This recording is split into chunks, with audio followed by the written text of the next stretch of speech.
Hey, this is BJ. Thanks for listening to our show's podcast. If you're a fan of all things geeky, you should check out my other podcast, BJ Shea's Geek Nation. We have new episodes every day, and you can check it out at bjgeeknation.com. Your driver's license is important so you can get back and forth to work, get your kids to school, and back and forth to daycare. If your license has been suspended because you can't pay your tickets, you can't do any of those things. Let's talk about Chapter 13 bankruptcy. You may have heard the tickets cannot be discharged, but they can be dealt with in a Chapter 13 case. Why not come in for a free consultation? The chapter you choose will make all the difference to your getting back, legally, on the road. Let's design a plan to pay off your tickets and restore your license immediately. I'm attorney Travis Gagne. Please contact me today at ChooseTheRightChapter.com. That's ChooseTheRightChapter.com. 99.9 KISW, the Rock of Seattle.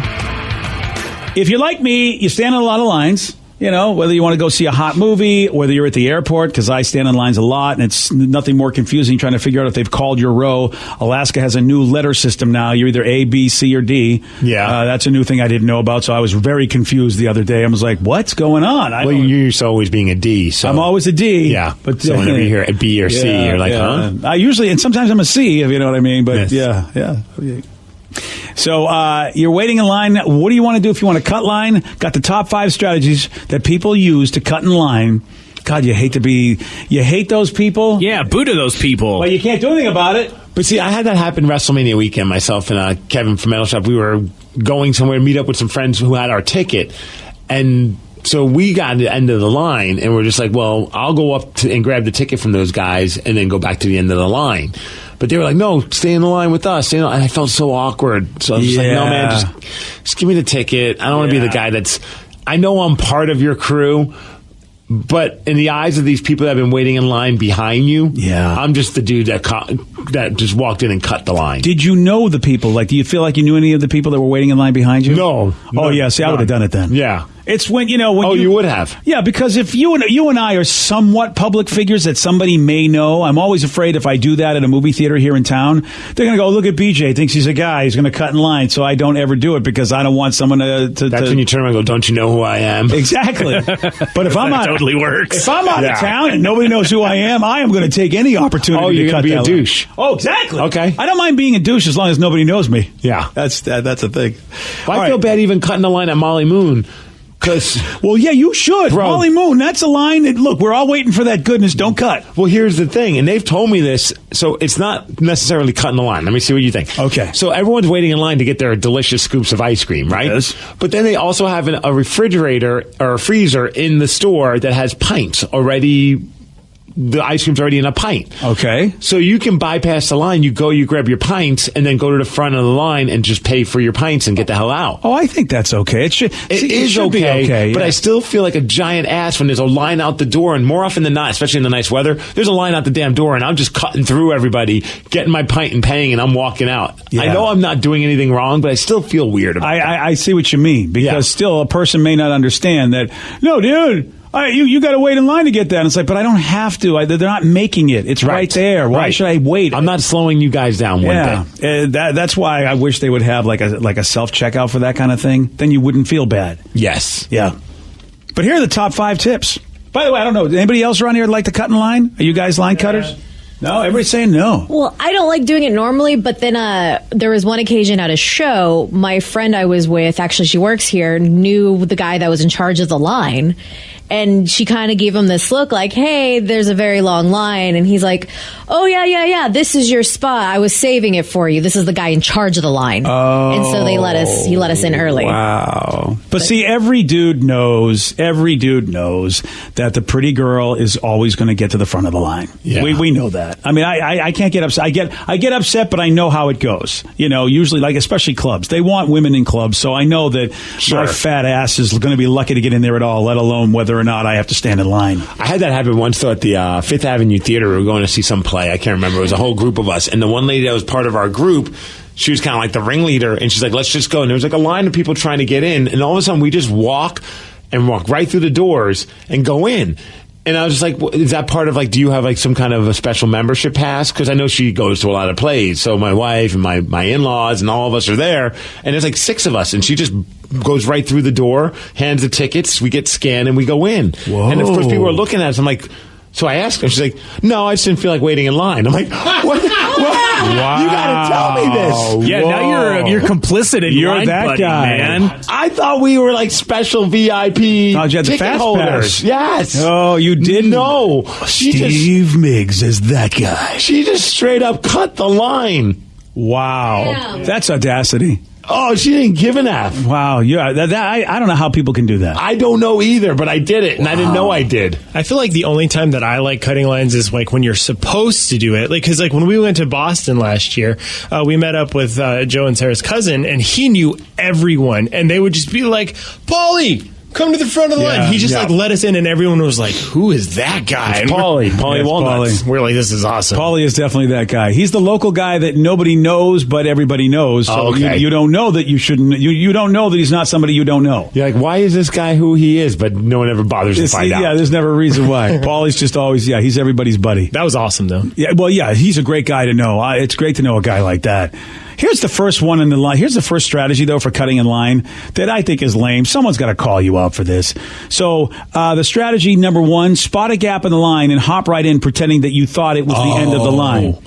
I've seen people do that. Not before. me, buddy. I am the first guy. If I'm on that second part of the gap, and You're I'm gonna close say to something? Oh, I will say, hey, the line is back there, dude. Yeah. Because sometimes there's like an opening that you have to leave for people or whatever. Mm-hmm. Yeah, no, you're not going to pull that. You're on to them. Yeah. But that is a smooth move. If you could do it with, if someone's not paying attention, they're on their cell phone, and all of a sudden you just kind of swoop right in. Yeah. I can see how that could be done. See, it's tough at the airport because when I fly a lot, so I'm an MVP on Alaska. You're supposed to be able to just walk through the first class entrance no matter where the line is at. Yeah. And so I try to get to the gate as early as possible because that overhead, everyone's fighting for overhead storage and it's like a big battle. It's like a war zone. It's like the Hunger Games to get your friggin' suitcase up there. Oh, all the time. But I feel badly if I get there late and basically like they go, okay, everybody knocking board, and I'm just like, bypass everyone. Yeah, I can legally, I'm able to with Alaska's rules, but nobody realizes that, and they just give you the look like, what are you doing? It's like That's when you hold your ticket and be like, I'm first class. Yeah, I'm more important. Everybody, look at first me. class. Look at me. I'm Priority. fancy. Exactly. And Very important walking through. exactly, and I don't, and I don't do it, and so I wait at the end, and I don't mind first class because in first class they always have room because they make sure that nobody puts their bags that aren't supposed to. So I don't mind doing that. But when I'm not first class, then it's a big fight. But I still, as an MVP, get to go on the plane before everybody else. That's why I don't use the overhead, man. I never have any stress of that. Yeah, you're good call, Steve. Talking about flights, it reminds me of the one time I actually did sort of butt in line, but it really wasn't, I didn't do it on purpose, but we were waiting for a flight and it was to go get married. So I had all my steampunk gear and I couldn't fit my cane or my hat with me. So I was just literally just standing in line with my big old cane and my steampunk hat, just wearing it, just, hanging out. And a TSA agent comes by and is like, "Excuse me, sir, come with me." He just thought I needed my cane because I was just sitting there leaning on it. Oh, that's great. And Milk that. Oh, he pushed me right to the front of the line, grabbed my wife and I, and we just went right through. Did you create a limp while walking then? No. I didn't want to. I would've. I didn't need to at that point. It was they just believed it. You should commit. You should commit to the part. If you're going to get the priority because of the cane, you should walk with a limp. By the way, guys, I'll tell you what I won't say his name on the air because I don't want to bust him. But we have a TSA agent who loves the show. Oh yeah, so you know the dude. Well, maybe it's a different dude, but I've met a few TSA guys that listen to the show. They're awesome. If they spot you in the airport, they treat you like royalty. Yeah. And so, but I don't want to say their names because I don't want them to be busted. Yeah, the pat down is extra cool. Yeah. Oh, they really treat you like royalty. Oh yeah, baby. I feel like I feel like we know each other. I mean, nothing beats having a guy touch your junk. I love the show. Yeah, but I don't do that much anymore. Yeah. Are they not supposed to do that anymore? No, they don't. Yeah. Oh, I always spread it. Just kidding. Wow. So here's the number 2 tip for cutting in line. And let's see if you guys think this is lame. Start talking with someone who's got a good spot in line, possibly a friend or maybe even a stranger, and then stay up there with them in the line. What stranger's going to fall for that? I've had somebody do that with me. Unless it's a super hot chick and you're just like That's who did it with me. Yeah. And I'm like, she's like, oh, hey, I'm blah, blah, blah. I'm like, oh, hi. She goes, is this a thing? What do you, and then she goes, hey, what'd you think of these movies? I'm like, they're good. And then I'm realizing, oh, you're going to stay right here. And I'm ain't like, having it? And I'm like, well, I didn't know what to do at that point. It's like, because you're having a friendly conversation, you're being nice. And then then it puts me in the position. And then it's like, well, she's not affecting my place in line. So that's the other thing I thought. And she's hot. And so it's like, well, so it's a tough one. Yeah. What I was hoping is somebody else would call her out, but nobody, because it's, Seattle, nobody ever does. And so she got to hang there, and I thought, and she at least let me go before her. That was smart, because if she cut me, then maybe I would say something. Right. But instead she's like, she's like, oh, hey, I'm just going to, it's one of those things like, I'm going to stay right here now. I'm like, oh, I really thought I was interesting. I'm just a spot in line. Damn it, I fell for it again, pretty girl. Sucker. How about this one? They lie to the other people in line by saying they're going to be late, so those people will let them in. I've experienced that while waiting in line at TSA, oddly enough. I think this happens a lot at the airport. Somebody's freaking out. I'm going to miss my flight. Oh, my gosh. Yeah. And I'm just like, well, we all know how this works. Yeah. What took you so long to get here? Were you waiting till the last second? I mean, I never used that excuse, but I've cut in line in the women's bathroom because I said I need to puke. And this was at a dance club. So I've done that. That's a good one. But I actually did have to vomit. Because nobody wants you to vomit on them, so I'd let you through. Yeah, so if you just say that, if you need to cut in line of a bathroom, just say you have, diarrhea or you have to vomit. They'll let you in. Well, what if you say you have both? Yeah. Then basically it's like collateral damage everywhere. They'll be like, yeah, let her in. We're all leaving. It's a weird dance. How about just rapidly start apologizing as you're cutting in line, and hopefully that'll get it done. That's number 4. These are the lamest friggin' excuses for cutting in line. I've seen people do that. Self-important, douchey people. Sorry. Oh, I'm so sorry. They're not sorry, and they don't have a good excuse. It's like, sorry for what? You're basically smacking me in the face and telling me you're sorry, and you have no... Yep. That's not a sorry. Or they go to the front of the line pretending they just have a quick question for the staff. Ooh. Oh, that's some nerve. Okay. So they ask the question and then just think they could just kind of mosey on in? Yeah. Damn. That one I like the best. Because I always have a lot of questions. BJ and Migs, mornings on The Rock, 99.9 KISW. 99.9 KISW, The Rock of Seattle. Someone said, you know what I'm going to do? I'm going to poll over 1,000 people, ask them about drunk shopping on Amazon. And what they found is the number one thing you shouldn't buy when you're buzzed is a new phone. Yeah, that's right. It's the drunk purchase you're most likely to regret, right there. Why, I wonder? It's interesting because they're expensive. Yeah, but it's funny because you're on your phone probably doing it. You're on your phone drunk shopping for a new phone. With that crack in the screen, and you're like, you know what? I need a new phone. I got drunk and dropped my phone. It's time to buy a new one. That's a good point. Yeah, how about that? So, don't buy a new phone if you're drunk. That's the one that you regret the most. What about this texter says, I got drunk, bought a Hawaiian snow cone maker with 15 flavors last week.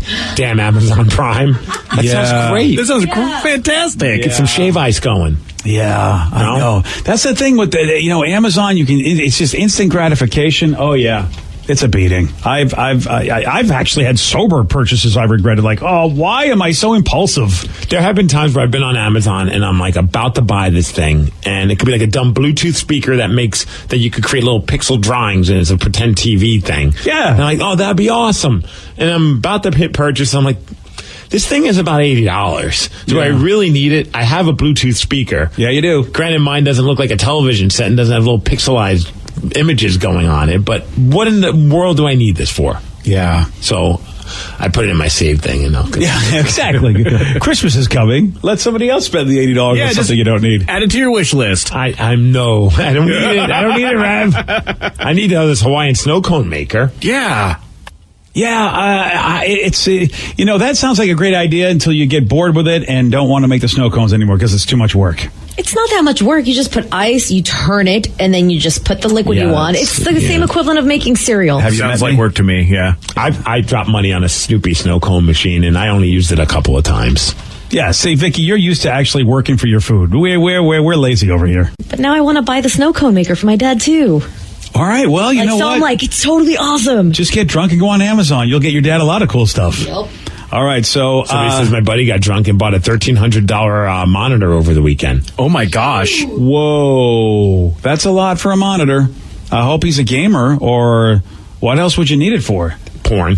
Yeah. Oh, all right. Yeah, you get that high def action. Yeah, 4K. Hope it's a 4K monitor. Also, he says, have you tried the Shave Shack in the Covington area? So good. I have not. It sounds like a euphemism for something. Yes. Yeah, it really does. Have you had the Abraham Lincoln with the Shave Shack? It's great. Try next to the Arabian Goggle Store. Yeah, it's a fantastic place to do all your shopping. Christmas style, Vicky. Yeah. So here are the 10 most regretful drunk buys. Okay. It's phones and phone accessories. Books? Really? Yeah, I regret buying a book. I'm not going to read it. Oh, yeah, you're you. It's like, great, I bought this book. What am I going to do? Unless it's a wrestling autobiography. And even then, it's debatable if I'll get through it. I did that. Everyone's jumping on the whole keto craze. I'm like, I'm going to buy this keto book. And I read a little bit of it. I'm like, yeah, I don't want to do this. And I gave it to somebody else. Son of a gun, man. I was ahead of the curve on the keto craze. Is there anything new to the keto craze? You just don't eat carbs, right? Just don't eat carbs and sugars. Oh. Wow, that's it. Why is that back in the news again? I did that like 3 years ago. How'd that work for you? Wow. Okay. I lost weight. Shots fired. No, you're acting like I'm ahead of the curve, but you're not still doing it. Well, I kind of am. You know, I tapered off. Like when you can't do that for your whole life. Yeah. I mean, I believe, at least, well, I should say, I don't know, maybe you can, but I feel like, what if you have no more fat to burn? Are you still in the keto kick at that point when you get rid of all your fat? It's like, because that's the whole idea. You put your body in ketosis so it will eat all the fat in your body. Heck if I know. Yeah, so what if you do eat all the fat? Then what is it? You get yourself a shave ice machine. Yeah. So I think then you got to put carbs back in your life, don't you? I don't know. I probably should go back on the keto. Vicky, give me that book. Home and kitchen stuff people regret drunk buying. Yeah. You know, if you're drunk and you go, oh, that would be great in my kitchen. I want one of those things, the Vitamix whole thing. I don't care how much it costs. I mix. What are those ones that, like, the ones that you turn things into, like you can turn, like, fruit into, like, candy? Oh. Dehydrator. Dehydrator. I was going to say dehumidifier, but that's not it. That's not quite right. Dehydrator. I've always come close. Whenever I see those commercials or I see it online, I'm like, I'm going to get it. And then again, I think of, I will do this once and then I'll just go back to going to stores and buying a bag. Does it do it like candy or does it just make it like dried fruit you buy in a bag? Well, in my head, that's like candy. Oh, okay. Dried fruit is very delicious. I got news for you. You sell me a machine that will turn fruit into M&Ms. I will buy that machine sober right now. I like how he's just jumping straight to M&Ms. Oh, dude, he said candy. He didn't say dried fruit. Yes, I could turn that mango into an M&M, BJ. That is a clickbait headline, Mr. Miggs. I thought it was going to be real. I was just trying to find an easy way to describe it, and it worked. Vicky was down with what I was saying. I'm down with the fruited M&Ms. I want it right now. Yeah, two different types of people right there. People who pay attention and people who want M&Ms. Yeah. Hey, what's candy mean? Candy is candy. All right. How about this? Other thing that people buy, sports and camping supplies. Oh, yeah, I could see people getting drunk. We are going to be the camp of monsters. We're going to get everything. I think, we got most of our camping gear that way. I was like, yeah, sure, we're going to go camping eventually. And, I mean, we go once or twice a year. Dude, I like what Steve and Ted did. Well, I should say Steve basically just hopped inside the thing. Probably Ted did all the work. But what's that? Renting the RV. Oh, yeah, I just showed up. Yeah, that's the next thing that we're going to be doing. We're going to go on a road trip, get a bunch of people, and then just take an RV and do it. Yeah, I wonder how, I feel like that's relatively inexpensive to do, and you get all the benefits of an RV without actually having to, have it your whole life and, make the payments and find a place to put it.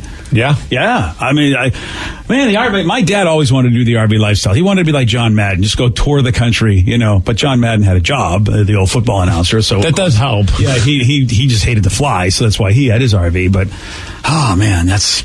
Somebody said they used a food dehydrator to make dill pickles and made them spicy and put them into the food dehydrator, and they're delicious. Nice. Okay, texter, what part of that statement doesn't say anything about candy? All of it. Therefore, I don't want to hear about this device that doesn't make candy like Steve promised.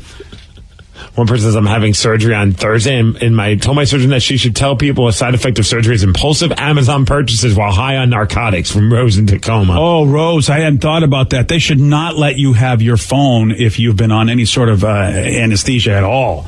Because you forget what you're doing. You totally forget. Like when you're drunk, you kind of know what you're doing, and you thought it was a good idea at the time. I mean, unless you're blackout drunk, but anesthesia, that's nasty. You could be buying all sorts of stuff. Yeah, I've heard the term Prime-nesia because you have Amazon Prime, and you'll just order whatever, and then suddenly you'll just get boxes, and it'll be like Christmas every day.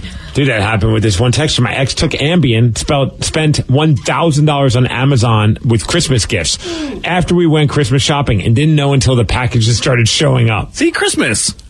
Dear Roseanne, you see, that's what happens when you take Ambien. You buy a lot of things. You don't just turn into a racist whack job. Signed, a Merkel. So how about this? Because toys, that's what I would buy. That's on the list. People buying a lot of toys. See, I always end up forgetting I buy all my toys, but they're probably different kinds of toys. Oh, yeah. But that's happened plenty. Are you having them sent to your house? Well, yeah, but they're really discreet packaging. Oh, is it? Yeah, they're really good about that. Discreet packaging. That's when you know it's a toy. Right. It just looks like a regular box. There's nothing, don't worry about it. Okay, fine. How about baby stuff? People go crazy with the baby stuff. Yeah. I hope at least have a baby. That would be weird. Yeah. Why do we have these baby booties? I don't know. I guess. Though I could see people. Wrong size. I could see people getting drunk and going, you know what? We're gonna have a family. Let's just get all this stuff now. Getting it now. Yeah. Or, I mean, if you have nieces and nephews like I do, I'm like, oh my God, this is so cute. I'm going to buy her this. And then I spend a lot of money on onesies for a 3-year-old. I hadn't thought about that. I bet a lot. I don't know how many guys do that, but I bet a lot of women do that. How about appliances? Whoa, people are drunk buying stoves? Ooh. That's nice. Maybe smaller ones? Like the Ninjas or like a juicer or something. See, vacuum cleaner. Well, how about that fancy ice machine that Vicky showed us? It's like, what's it cost? $500? Yeah. But you have those little crushed balls of ice. Yes. They're called nuggets, crushed nugget ice. Oh, I would buy that if I was drunk. If you had showed that to me after I had a couple of beverages, I would have thought. I know what I'm doing in Chicago. Yeah, BJ, look at this thing. Yeah, oh look my at God, this. have another rum and diet. There you go. Look BJ, at I bought this for you. Buy this from. Yeah, you'll make it look like it's my account, but you'll be having me just enter it in on mine and sending it to your address. Don't worry about it. Yeah, right. I know this how it works. I know how it all works. Video games, people drunk by that. Well, see, I'm nervous about that one because of that big box set for WWE 2K19 where it has a Ric Flair Funko Pop in it. Mm-hmm. It's like $100 and something. That's at least that way you'll get something, because as opposed to you just buying the regular wrestling game where you make your character for 2 hours and then never play it again. Which I'll do as well. Though, yeah, this one. But at least you'll have a Funko. Ooh, beauty supplies. Vicky, have you ever drunk bought beauty supplies? Not really. Just because I don't know. I don't really shop online for beauty supplies, so I usually end up buying the wrong thing. Oh, okay. As you can tell, of course, I drunk by a lot of beauty supplies. You can tell by looking at me, right? Yeah. Yeah, but here's the thing. A lot of people, about half of them, try to return it. They return something they bought. But Amazon, with their Prime, they're so good, by the time you realize, wait, I don't want this, they go, sorry, we've already put it in the box. It's on its way. And you're like, no! They're so quick at Amazon sometimes. Like, you don't have time to go, wait a minute, I don't think this is a good idea. I'm going, too late, pal. Today's podcast was brought to you by Travis Gagne, bankruptcy attorney. He's here right now and has agreed to answer more of your questions about bankruptcy. How do I know if bankruptcy is going to provide me with relief? What are the steps for my situation? There's so much information out there about bankruptcy with the internet and what people have heard from friends and other people that they've talked to about their financial issues or bankruptcy. There's also a lot of bad information out there or urban legends about bankruptcy. In order to determine whether bankruptcy makes sense for you, you need to talk to an attorney that's experienced in bankruptcy. So in order to determine whether bankruptcy makes sense for you, you should talk to an experienced bankruptcy attorney. And my job is not to convince you to file bankruptcy. My job is to help you to make that decision and have all the facts so that you can make an informed decision about whether bankruptcy makes sense for you, what benefits it's going to have for you, and what the downside of filing bankruptcy is. Thanks, Travis. If you have more questions about bankruptcy, you can reach out to Travis anytime at ChooseTheRightChapter.com.